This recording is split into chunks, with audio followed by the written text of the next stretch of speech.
देश में एक साथ चुनाव कराने की संभावनाओं पर विचार कर रही सरकार ने पूर्व राष्ट्रपति रामनाथ कोविंद की अध्यक्षता में समिति गठित की है।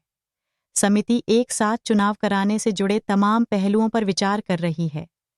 ताज़ा घटनाक्रम में कानून मंत्रालय ने संसद में एक सवाल के जवाब में अहम जानकारी दी। केंद्रीय कानून मंत्री अर्जुन राम मेघवाल ने संसद के बजट सत्र के तीसरे दिन एक लिखित जवाब में लोकसभा को बताया कि कोविंद समिति को कोई डेडलाइन नहीं दी गई है। मेघवाल ने बताया कि कोविंद समिति को देश में एक साथ चुनाव कराने की संभावनाओं पर राजनीतिक दलों की तरफ से 35 प्रतिक्रियाएं मिल चुकी हैं। उन्होंने कहा कि इस उच्च स्तरीय समिति को अपनी रिपोर्ट सौंपने के लिए कोई समय सीमा नहीं दी गई है। सरकार से यह भी पूछा गया कि क्या समिति के लिए विभिन्न क्षेत्रों से मिल रहे सुझावों पर विचार करने के लिए कोई समय सीमा तय की गई है। इस सवाल पर भी मेघवाल ने कहा कि समिति के सामने समय की पाबंदी नहीं है। गौरतलब है कि सरकार ने सितंबर 2022 में पूर्व राष्ट्रपति कोविंद की अध्यक्षता में समिति का गठन किया था। इस समिति को मौजूदा संवैधानिक ढांचे का ध्यान रखते हुए लोकसभा, राज्यों की विधानसभाओं, नगर पालिकाओं और पंचायतों में एक साथ चुनाव की संभावनाओं पर मंथन के बाद सरकार को अपनी रिपोर्ट सौंपनी है।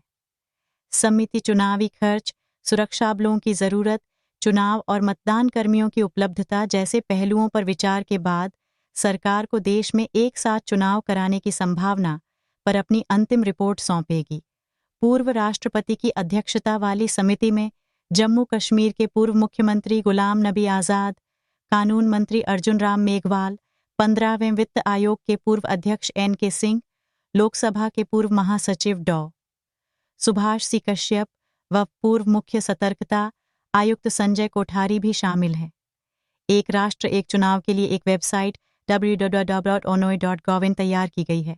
इस पर सुझाव दिए जा सकते हैं।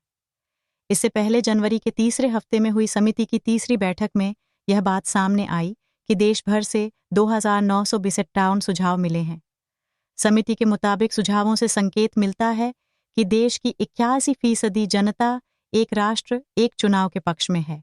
इसके अलावा समिति ने 46 राजनीतिक दलों से भी सुझाव मांगे थे। अब तक सिर्फ 17 दलों ने ही सुझाव दिए हैं। कांग्रेस, तृणमूल कांग्रेस समेत विभिन्न विपक्षी दलों ने देश में एक साथ चुनाव कराने के विचार का विरोध किया है।